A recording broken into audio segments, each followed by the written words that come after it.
Alright, what's up guys? My name is Zach, and today I am driving a 2014 BMW X5 35i. Up front is a 3.0 liter turbocharged inline 6, and down below is an 8-speed automatic transmission. Now, I am super excited to be driving this BMW X5 because it's been a little while since I've been in one, and I'm excited to get back into the seat. But the second reason is the fact that, not to bury the lead, but this is actually a very reliable German car, which is normally an oxymoron. So I'm excited to share all of that here with you today. But if you'd like to submit your own vehicle and have it reviewed here on the channel, you can head on over to my website, zackpradel.com/submit. It's a quick and easy submission form. It takes under a minute to fill out, and I come out to you. And if you'd like to see all my videos weeks or sometimes months in advance, you can head on over to my Patreon for only $5 a month. But let's get back to that N55 turbocharged straight 6 under the hood. Well, it has a twin scroll turbo, which often catches people out. I've often referred to them as twin turbos. It's twin scroll, so it's a single turbo, I believe. Some sort of sorcery going on under there. What you need to know about this engine is that it makes 302 horsepower, which is great, and it is reliable. I've talked to a couple BMW tech friends, and they said they rarely see these come in with any catastrophic issues. Of course, you're going to have the regular issues that any other engine would have. Some of the accessories go bad, sure. But it's rare that they actually fully go bad or would need servicing that is super, super expensive. So this is the N55. This predated the now B58 that we all know and love in the Supra and M cars. And it's a lot more reliable than the N54 that came before it. So it's right in that sweet spot, and I like that a lot. Like I said, paired to it is an 8-speed automatic transmission, and something I found kind of interesting about this is that the BMW X5 was offered in a lot of different engines. Even the X5M came with a V8, there were diesel options overseas, blah, blah, blah. They all came with the same 8-speed transmission. So it's a pretty solid, reliable transmission. It's from ZF, and it works well. Last but not least, this particular X5 is xDrive, meaning all-wheel drive. How does it feel to drive the BMW X5? It's a very normal experience. It doesn't offer quite the luxury experience that I might be looking for at this original price point, but on the secondhand market, I can deal with it. The suspension isn't super plush or soft, but again, reliable engine, good transmission, solid mode of transportation. This is a very good around-town mom soccer car. Like, in all honesty, it's not going to blow the enthusiast away, but it works well enough, and I'm pretty happy with it. Visibility is good. You are an SUV, so you're a little bit up and higher than the traffic around you, so it gets thumbs up from me. And here we go.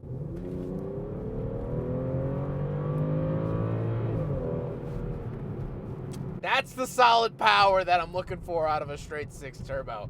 You get that here. Is this a speed demon? No, but that power right there does offer a premium experience over other V6 SUVs of the era. Now that the V6 and 6 cylinders are starting to become endangered at all, that is a very, very nice feeling from the X5. Again, roll into it. That's that power. That's what we're looking for. That's what I want. With that stuff out of the way, let's talk about the interior. Well, in front of me, I have 4 gauges. Off to the left is my fuel and speedometer, and off to the right is the tachometer and oil temperature. Very interesting that they specifically chose oil temperature, not coolant temperature. On the steering wheel, on the left, we do have our cruise control options, and off to the right, we have volume and mode and voice commands. Off to the left, we do have a climate control vent. We have our headlight switch as well as our fog light and interior dimmer switch. Moving on to the door, we have our lock and unlock, trunk release, power mirrors, and power windows. Moving into the center, we have our infotainment display. This does have Bluetooth and things like that. BMW was just dipping their toe into Apple CarPlay here in 2014. They were one of the first companies to do so. However, that missed this particular X5 by a couple of months. We do get a backup camera, which is very, very nice to see. Again, this was a luxury option for 2014. And then down below, we have our hazard switch with 2 climate control vents and our climate controls themselves. We get dual zone climate, heated seats, which is very, very nice. And we get dual fan speed, not always found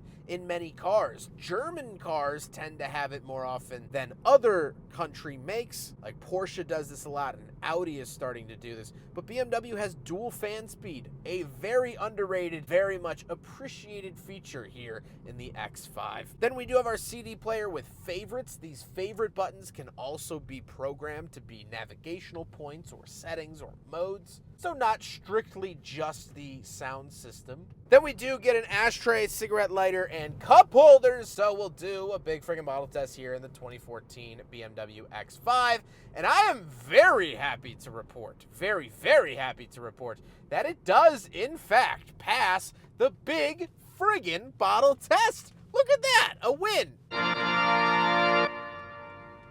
Moving up to the center console, we have the shifter in the middle. This was very weird and funky when it debuted here in 2014. I've driven so many vehicles with it now, it's not that weird or funky anymore, but to a first-time user, it might be a little bit strange. To the left, we have some drive modes. We have our traction control off, as well as sport and comfort, parking sensors on and off, and hill descent control. And off to the right, we have our xDrive selector. I have always praised BMW for having a pretty good xDrive system. At least physically, this knob feels good, works well, and I like it quite a bit. Then we do have our power parking brake and auto holding brake, and we do get a center console that seems to have some type of phone holder or some type of technology that isn't used anymore in the center. Very, very interesting. And we have the seats. The seats are very comfortable. They are leather as well as they are heated, so they are comforting me here on this chilly Wisconsin morning, and I like them a lot. You know, they are on that luxury side. They're not super sporty, but again, the X5 35i wasn't meant to be sporty in literally any way, except for maybe the engine, but besides that, this isn't a sporty automobile, so it doesn't have sporty seats, and why would it? It doesn't really need them.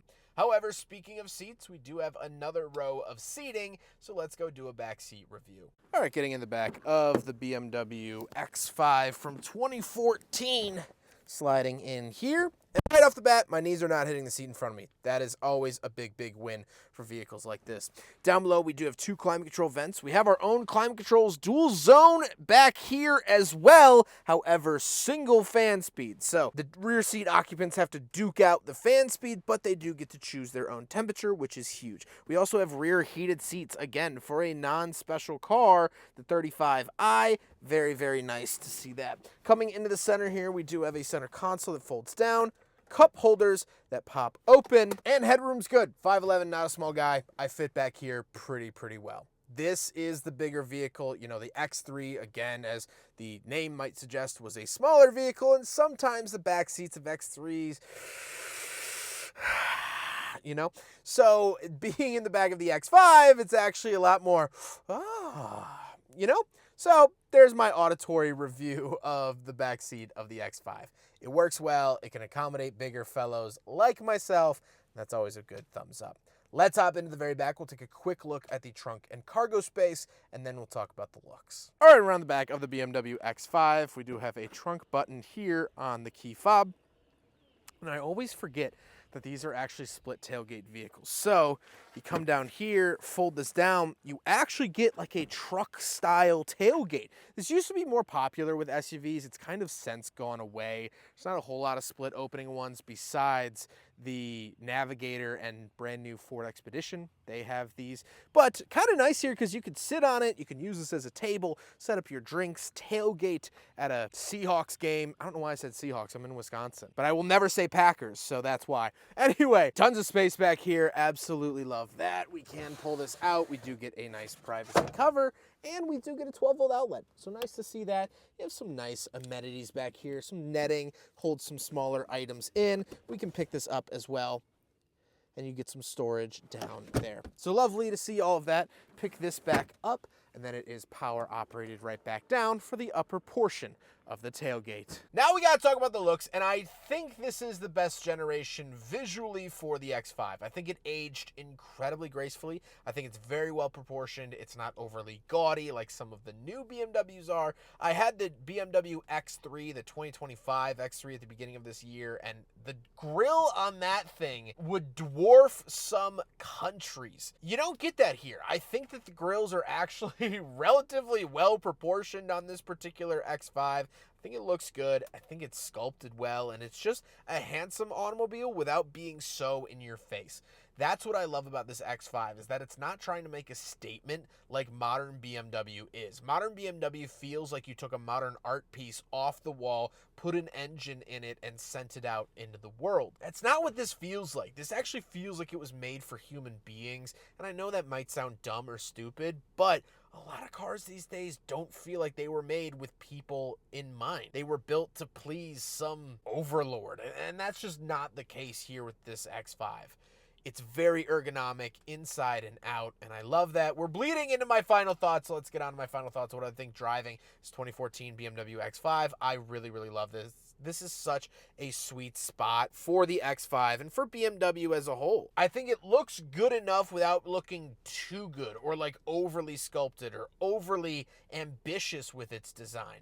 I love the engine. The engine has just enough power to make it feel luxurious and quick and smooth, but it's not overkill. It's not a twin-turbo V8 for a regular mom and dad car. That would not only jack up the price, but make anyone scared to breathe on the throttle. It has good features in here. The infotainment still feels somewhat modern, although it's lacking Apple CarPlay. It still feels modern enough, and I can pair my phone to it and listen to all my music. It's just that moment at the top of the arch, because I do think BMW as a company in their design language is on the decline, at least in 2026. They're sort of going downhill a little bit. And if you look at 90s and 80s BMWs, as much as I love them, as much character as they have, as much as I adore them, you're not driving that as a daily driver here in the big 2026. You're just not doing that. It has no safety features. You're going to have old car, 30, 40-year-old car problems. You're not really doing that. So this is the sweet spot. It's old enough to where it's going to be more affordable, but it's still going to have modern enough tech, and it's old enough to be classic looking without having to suffer classic car issues. That's the spot that this generation, the F15 X5, occupies, and I think that's a wonderful position. Maybe if I drive another one in 10 more years, I'll feel differently. Maybe BMW has righted the ship and now is building something similar to this, and I can say, hey, here in 2035, BMW is actually doing good stuff again. Maybe I'll be able to say that. I don't know. But for the time being here in 2026, now doing a retrospect to 12-year-old BMW is my favorite BMW. This is just a fantastic era. I recently drove for a YouTube short a BMW M235i, and that was wonderful as well. That is such a lovely era. Again, one model year off of this car. I think BMW was firing on all cylinders in the mid-2010s, and this is the product of that. I hope you guys enjoyed the video. Huge thank you to Parker for letting me borrow his BMW X5 for today's video. I also filmed his diesel Jetta as well as his Audi A6, so be on the lookout for those on the channel as well. Parker is absolutely wonderful, and I look forward to filming with him again in the future. But I hope you guys enjoyed the video. Don't forget to rate the video, comment on the video, and subscribe if you really liked it.